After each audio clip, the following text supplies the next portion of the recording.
the working at it means I work on myself. I Mhm. don't work at our marriage as much as the marriage works on me.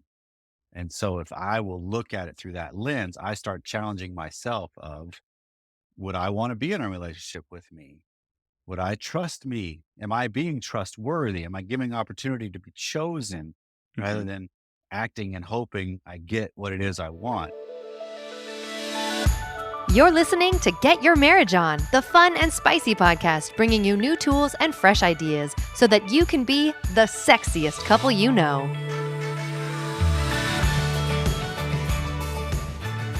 I've observed from my own experience and coaching other couples that we often get in our own way of having the love and passion that we could experience in our own marriages. Sometimes we're just too focused on whether or not our spouse is reciprocating the love we think we're offering. In other words, we reduce love in marriage to be transactional. I love this interview that I have with Dr. Corey Allan because he talks about this really powerful question to ask yourself: would I want to be married to me? And how am I being towards my spouse right now? I think those two questions can guide us through a lot of the transitions and difficulties, and also guide us to creating a more passionate and intimately connected marriage. Corey, welcome back to the Get Your Marriage On podcast. How are you today? I'm great, man.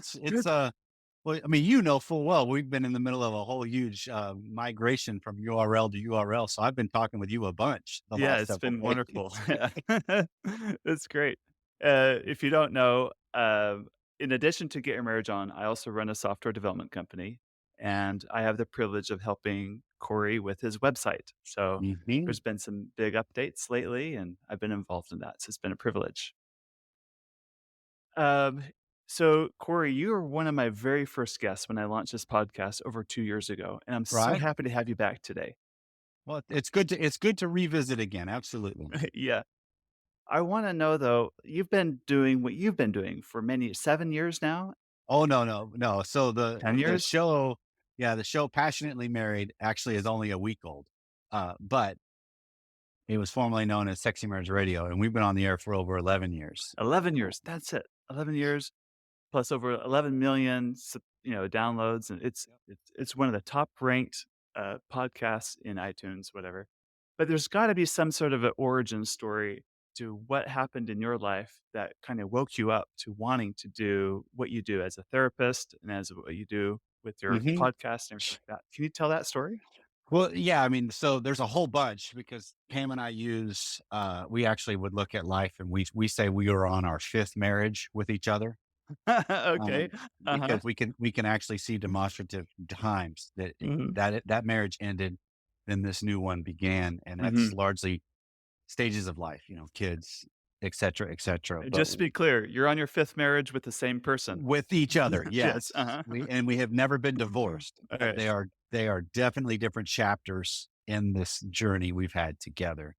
And the biggest one was 5.5 years in, give or take, with an emotional betrayal on my part that I disclosed to her. We then launched into a path of rebuilding, restoring ourselves and each other because we had gotten to a point where we were coexisting roommates. She was more involved in her career. I was more involved in ministry Because because you weren't a therapist at the time. I was a full time youth minister at Mhm, the time. mhm. Um, and so when all of that came out, I was fired from the ministry because it was with somebody at our church. And um, so that launched me on I got to get my life in order path, which was Mhm. 2 years on and off of therapy for me and for her and I, which then largely helped wake me up to the illusions I had grown up thinking marriage would be, and Mhm. married life would actually be. Because one of the phrases I love that just continues to ring true is nothing prepares you for marriage but marriage. And Yes. Uh-huh. and so when you're in it, it really wakes you up, and these things just kind of turbocharge that process if you look at it that way. Because I was fortunate enough, as Pam and I were talking through the recovery of this, she even gave me the ring back. Oh, no. And well, she Uh-huh. tried to. I Uh-huh. didn't accept it because she just said, if something doesn't change, we're done. And she's handing it Uh-huh. back to me. And I'm like, no, I'm not taking that. Uh-huh. You're, I'm getting my act in order because I wasn't who I want. I didn't like Mhm. me at this point. I played Uh-huh. roles really, really well. And you're good at hiding, I guess, or good at And I was very good at facade. acting. Uh-huh. Yeah. And so this was a time for me to get it congruent on I've got to live life congruently with character and integrity through and through, not Yeah. just this is the work me, this is the pastor me, this is the home me, this is the friend me, this is the play basketball me, this is the no, who's that guy all the way through? And so that jumpstart me, which then um, 3 to 5 years later really required Pam to do some of the same kind of work Gotcha. of just recognizing because she'll even say this on our episodes in the past, and I'm sure will in the future. She started asking herself questions of, would I want to be married to me? Right? Would she want to marry herself? And there were times that were glaringly, no. I don't there are parts of me that why would I expect other people to swallow that when I don't like that? So it kind of enforced her to do the same thing I was doing. Of just I got to grow up. I got to deal with life better. I got to be more upfront and honest and live life out in the open. And so it just kind of launched me into this path, which I was already heading into the therapy world and my master plan anyway. Um, it just helped formalize exactly where I've landed in it because I didn't know if I would do marriage work. I just thought I'd just be a general therapist. But after going through all of that and then some business world stint of just kind of rebuilding my life and then going back to school to get to where we are now. Yeah, that's one of those things I look back at it. I even told my 17-year-old daughter as of now, as we're recording, we were in a conversation a year ago. And she's like, have you ever been to therapy? I'm like, yeah. And she asked why. And I told her. And she's like, you wouldn't have cheated on mom, would you? And I go, yeah, I did, honey. And she's like, really? And you could kind of see the shock and everything. I'm like, but honey, you got to understand something. The father you have now is not the father you would have had if I hadn't done the work because of that. If who we are today is not who we would have been by any stretch of the imagination had we not woken up to what life and struggle and pain and stupidity and everything really is. Cause I think all of those things are survivable, but we need to orient and have help and be real and then rely on grace and love for ourselves and each other. That's good that you had the awareness at the time to realize and wake up to your Hmm. situation like, "Oh, I do not wanna continue down this road." And then not only that, you put in the work to Hmm. change and shift. I'm sure that was really uncomfortable at the time. Uh, maybe the Oh, it's as scary as can Mhm. be Uh-huh. when you think you see everything at risk of being gone. Yeah. Yeah, definitely. But also the shifts and changes when you're used to, acting for so long and then Yeah. because you have to shift into a new you that you're not comfortable being in that Yeah. time. And I guess it's probably facing the fear of rejection a lot better Yeah, a because a lot of like, times, tolerance. yeah, well, a lot of times we act because we're afraid of being rejected. And so it's recognizing, you know what, even acting gets rejected. So why don't if I make the rejections real, it's least real then, right? Right, uh-huh, right. You also mentioned you did this hard work first, and then later on, Pam had to do her own work too, which makes perfect sense, but at the time, were there times when you were frustrated that your wife wasn't doing her work when you were doing No, your I work? mean, so yeah, just to be clear, it wasn't that she wasn't working because I think she had to wake up because our therapist, because she went to the same therapist as I did for a while, Mhm, off and on. We went together. mhm, She went a couple of times individually. And one of the things he made a comment, which I've seen this as a therapist now, oftentimes when one party uh, is being tempted or straying or looking to stray, the other has an opportunity to. Right? right, There's something uh-huh, else going on too. There are uh-huh, people out there that just cheat and everything's good in the marriage. Literally, uh-huh, they're just yes, cheaters. uh-huh. But That does but happen, yes, it does yes. absolutely. Esther Perel does a whole lot of work on Mhm, the whole continuum of mhm, infidelity. But what she recognized is I had a mistress of a youth group uh-huh, as a pastor, mhm, uh, and then an emotional betrayal. She had um, a huge emphasis on identity in her work. Right. And Okay. so we both were kind of not really turning towards each other. It was more name only, it was Mhm. surface level. And so this woke us both up to wait, if we want this, we better work at it. And then it started crystallizing as I went through school. The working at it means I work on myself. I Mhm. don't work at our marriage as much as the marriage works on me. And so if I will look at it through that lens, I start challenging myself of would I want to be in a relationship with me? Would I trust me? Am I being trustworthy? Am I giving opportunity to be chosen rather Mhm. than acting and hoping I get what it is I want or, being covert about stuff? And so we had the series of 2 or 3 years of really doing a lot of marital relational work and individual. Mhm. But it was later on, largely when I went to school and started learning and talking about the different things I'm learning, that's when she started applying it internally on a different way with her of just, okay, I've got some things that I need to deal with. And that's to her credit. She's had some tremendous courage and strength to do so. That is so cool. Oftentimes, I hear, like, in situations like that, where one spouse has an affair or some sort of betrayal, perceived or whatever, Hmm. the we'll call him the victim spouse The for now. betrayed. Yeah, Yes, the the betrayed, betrayed. whatever. Yes. They take on the attitude, "Well, I didn't do Right. I'm the clean one here, I" Right. and I'm sure there are situations where that might be the case, but I guess what you're teaching me is everyone you have a role to play in your relationship. Well, we all co create environments. Yes. Uh-huh. Whether what a person chooses to do within and outside of that environment is solely that person, Mhm. but we both co-create an environment. And Right. so I can recognize, am I going to bed at night being able to honestly assess my role in the co-creation and be okay with how the marriages unfold? Because whatever my complaints are, you hear this too. We don't have enough sex. We don't talk enough. We spend too much money. We don't save enough, whatever it might be. Uh-huh. If one of my complaints is we spend too much money, yet I just came home with new stuff that wasn't needed, Uh-huh. I'm not co-creating an environment that's based on what I'm saying. Right. I'm Right. co-creating something counter to what I'm saying, which is hypocritical. Mhm. So am I living that? That's the element of there's culpability there. What a person chooses to do is not your responsibility though. Right. Good. Good. There are also times when you look to your spouse as they have their limitations. And so, well, if they're going to be out spending and being hypocritical, then I'm off the hook. I can Right. be hypocritical too.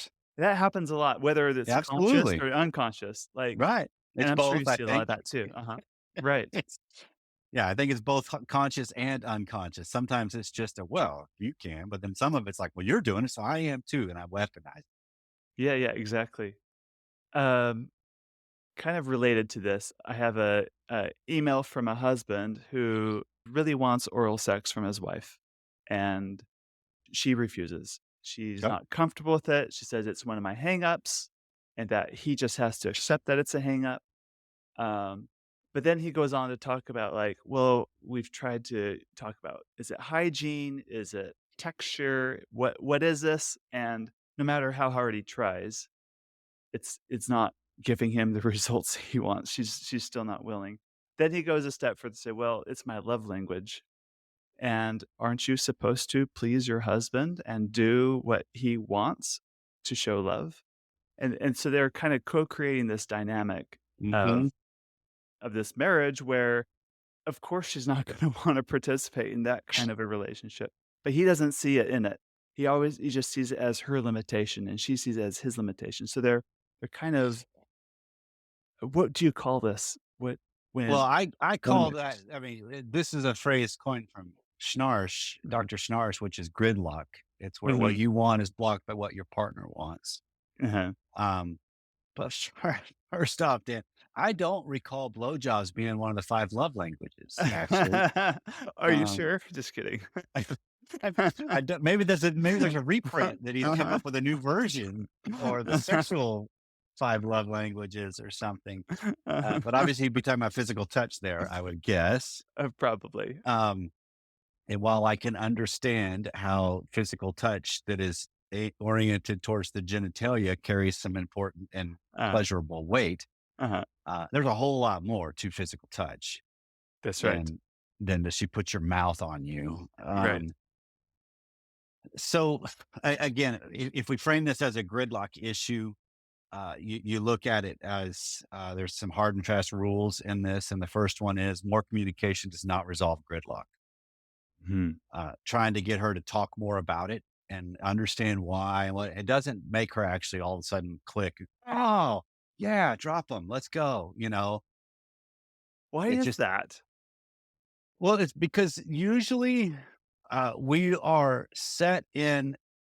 I know what I don't want to do, or I know what I want, and I can't see an elegant solution beyond that. And then it just becomes I'm blocked by you Mhm. completely. Mhm. Rather than how do I have the courage, like in this instance for this guy as a husband, how does he have the courage to start to ask himself the questions of, okay, what exactly would a blowjob from my wife me? Mhm. Not just the pleasure that it could provide or the image of being able to see that happen. What does that Mhm. really mean? Mhm. Is there something deeper there? I mean, because I've heard this before over the years with when we were doing Sexy Marriage Radio, was so we've done episodes on swallowing, Right. right? And it's Uh-huh. that element of, well, it's drinking me in. Well, what does that even mean? Uh-huh. Right. Uh-huh. And so Uh-huh. it means different for every guy and for every girl. Mhm. So it's understanding that. So then maybe you can come at her with, this is what it means to me.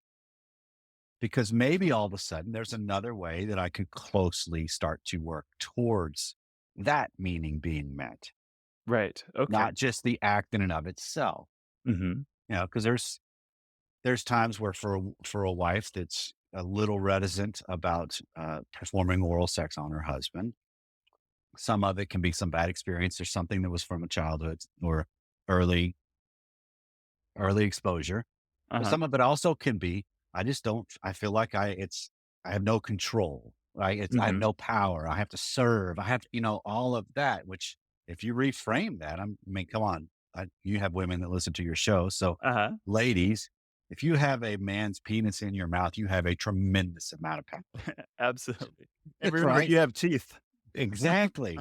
But you also Uh-huh. can control completely the depth by just put your hand around the base Yes. Uh-huh. and he can't force it any further than you allow, and Mhm. so it's just it's recognizing some nuance, which sometimes we get so caught up in it Mhm. that would there be an elegant solution possibly that what if she grew to a point as this wife where she's not willing to actually suck his penis, but she's willing to lick or Mm. kiss around while her hand manually, are there elements where that starts to satisfy that kind of a meaning? And plus the fact that it's moving towards something that's new, that often helps eliminate some of the tension surrounding it because you're like, whoa, okay, and then it becomes behooving for both parties to recognize this is growth.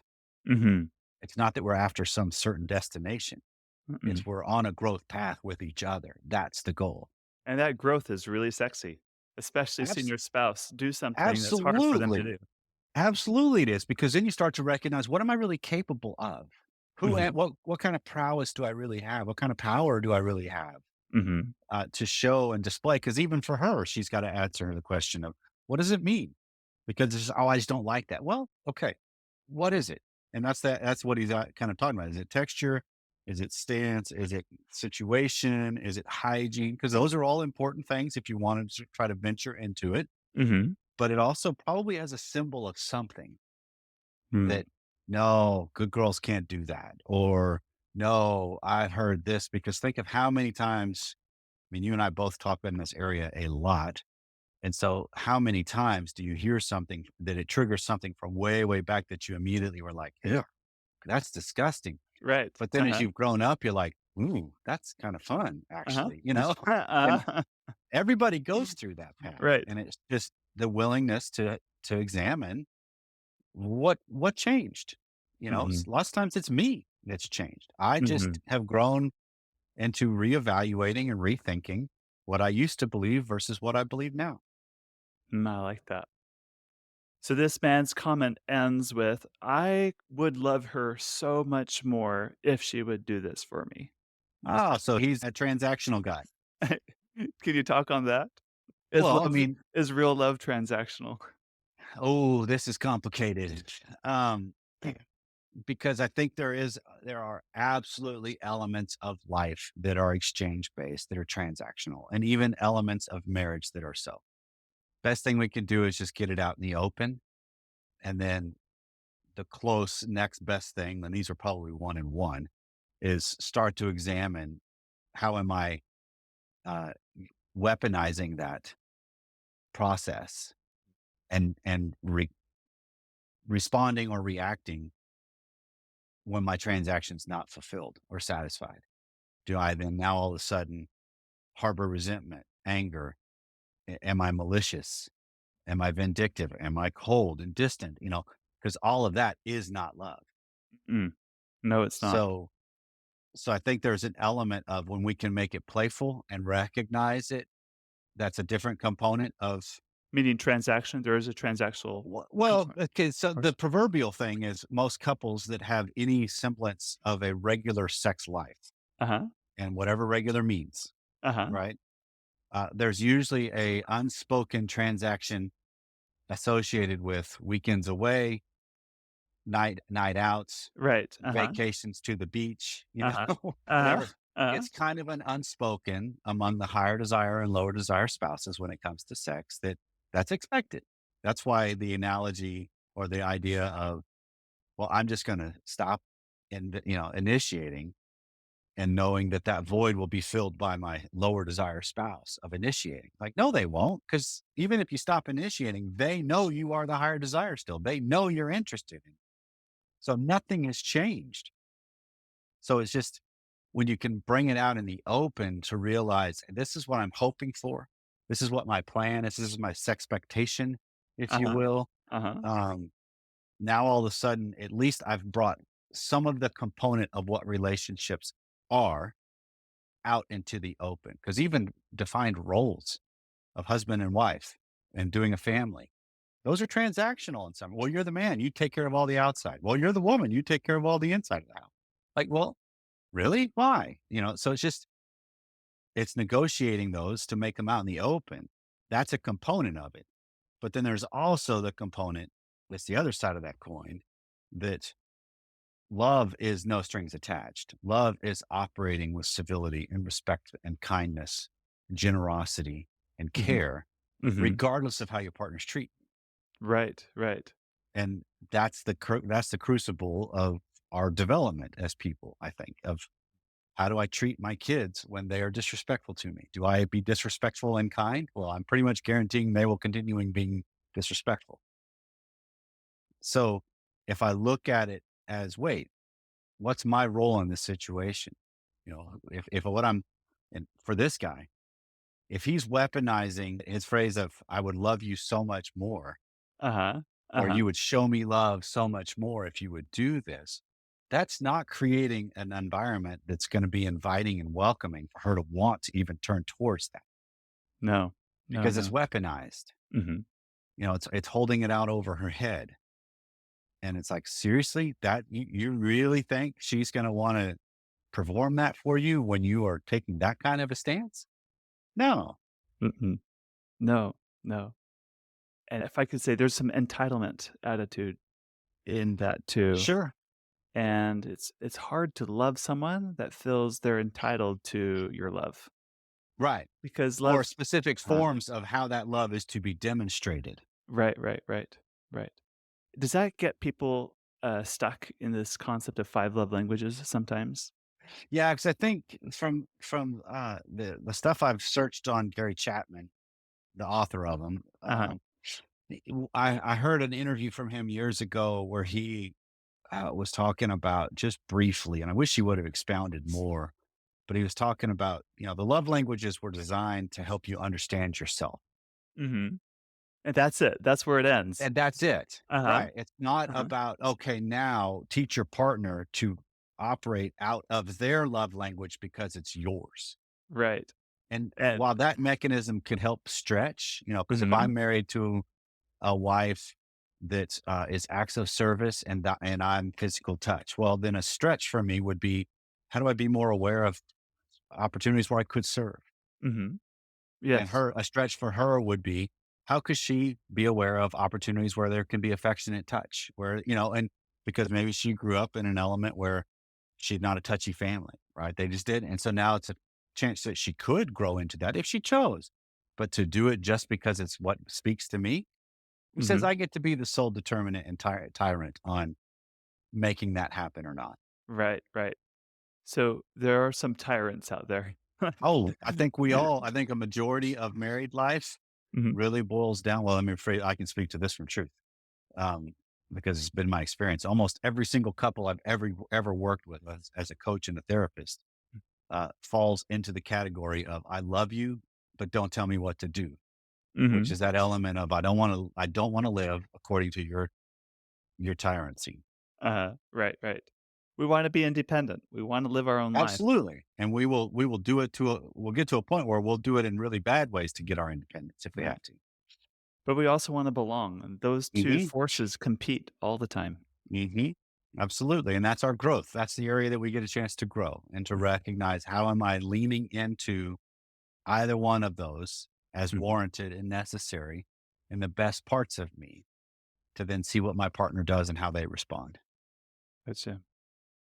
So, it's been over 20 years since your incident, probably, with, Yeah, it's 25, almost 25 years. 24. Yeah. Cool. And when your marriage was made anew, I guess you could say, other big shifts that's happened in your relationship with your wife? Any summary or any advice you'd give to people that kind of feel that they're coming up on or they're in the middle of a transition in their relationship? They're kind of in the thick of things right now. And they feel a little lost. They don't know which way is up. How do you navigate through that day to day in the moment? Well, I think first off, you recognize that most everything in life is survivable, particularly relationally speaking, Hmm. um, because I can learn some things about myself that I get a tremendous opportunity to to really see what could be. Hmm. Because the things that we really fight for, we value Hmm. more, particularly when we go through them. If things that are coming easy to us, they're dismissed real simply because there's no value associated with it, really. Hmm. So it's just, one is recognize that I can survive this. Two, recognize you're not alone. Hmm. There are people that have gone through it, are going through it, or will go through it. So find some allies, make sure they're the same gender as you. Hmm. Not that you're finding somebody to badmouth your spouse, but Hmm. just somebody that's in your corner, somebody that'll Hmm. listen to you, somebody that'll speak truth to you, help you see something, to challenge something if necessary. Usually a therapist or a coach or somebody professional is fantastic help Hmm. in that path. And then the other is, I keep coming back to this. My wife and I use this regularly, is, would I want to be married to me? Hmm. Because if I shore that up and I make it a yes as much as possible, I present something that's really worth being with, and of value to choose. And I hope Hmm. my partner's got good judgment to want to choose it, because I Hmm. can't force their hand. I mean, I've seen lots of different people that are so desperate for their spouse to stay after something went wrong. Hmm. They, unbeknownst to themselves, were pushing them away with their desperation, Right, right. rather Sometimes, than yeah. taking the risk to see. Because if you convince somebody to stay, you've never really let them to choose. Hmm. Right, right. A lot of times we want to eliminate our spouse's choices so they only have us to choose left. Right. But then there's Which, no that sounds so inviting and exciting and invigorating, and doesn't then it? there's It's, no oh, choice. well, if all you got is me, I guess you Uh-huh. better make the most of it. It's like, come on, really? That's not calling us to more and better. Uh-huh. Yeah, exactly. It's like, when I was 17 years old, I won an international karate tournament. I did a lot of martial arts as a youth. It was in Las Vegas. People from all over the world were there, and I got first place. But what you don't know is I was the only person in my division. Congratulations. Yeah, I got really lucky. I had no opponents that day or anything. So how valuable is that to me? When there's Right. when you eliminate all your other choices, Right. right? It doesn't anything. Yeah. That's funny. That's a very good, but you don't have to give that information. Look, No. I'm the grand champion. Really? How many Right. people did you fight? Don't want to answer that question. No, no, no. So, in conclusion, you've made a big shift in your podcast from Sexy Marriage Radio to Passionately Married. What Correct. There's a reason behind that that I think our listeners want to understand, or should know because it applies to their own marriage. Well, so the biggest thing we have seen over the years is Sexy Marriage Radio was designed to be a hook for people Mhm. because the name has Mhm. has a certain edge to it. You put the word sexy in there, there's an edge to it, Yep. right? Uh-huh. Um, but and largely because there needed to be really good information out there aimed at married sex. Mhm. That was value based, that had some spiritual components to it, Mhm. that was pro marriage. So it's been pigeonholed in that for 11 years, 604 episodes to be exact of that's how many we did in that. Mhm. And so the pivot to Passionately Married allows us to broaden it slightly, Mhm. just ever so slightly, and also remove a barrier that the word sexy could have offered. Okay. Gotcha. Because I've had a lot of times, I don't know if I would count you in this because we've not talked about this specifically, but where the person that's been the higher desire found the show, um, started listening, loved the message, or hated it initially because I was coming after them, not their partner. Uh-huh. Because they're listening to try to get their spouse on board to have more sex, and then Uh-huh. lo and behold, you realize you Oh, can't do I'm the anything about it. problem. Uh-huh. You keep Uh-huh. getting in your own Uh-huh. way. Uh-huh. Um, So, like, if this guy that you did the email on, that emailed you, like, if he continues his course, it's very likely he's going to reach a point where he may hear his wife say, "If you want that lick, lick it yourself, buddy," Uh-huh. Uh-huh. because you're not presenting anything that would be inviting of that. So Mhm.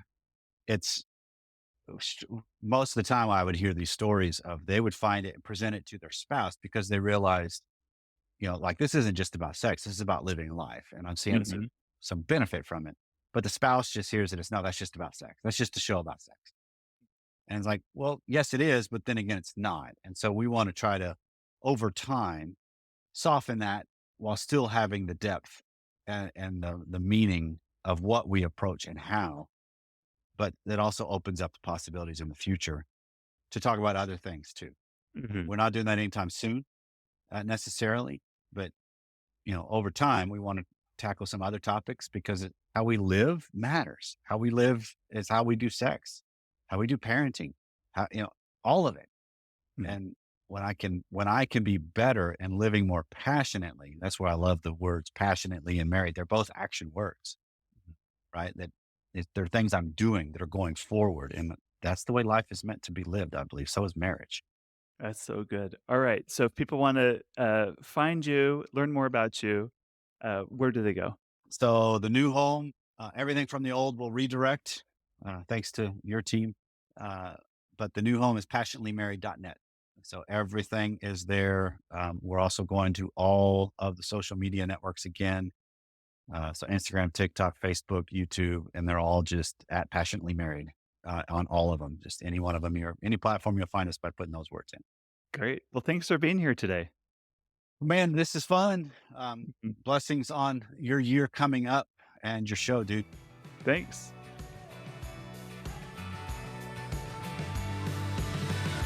We hope that you enjoyed this episode of Get Your Marriage On. And if you did, we would love it if you would take a few seconds to give us a rating on iTunes and to share the show with your friends. They'll thank you for life. Once you've done that, you can head over to getyourmarriageon.com for more resources about today's topic and to download our amazing marriage apps. Now go get your marriage on.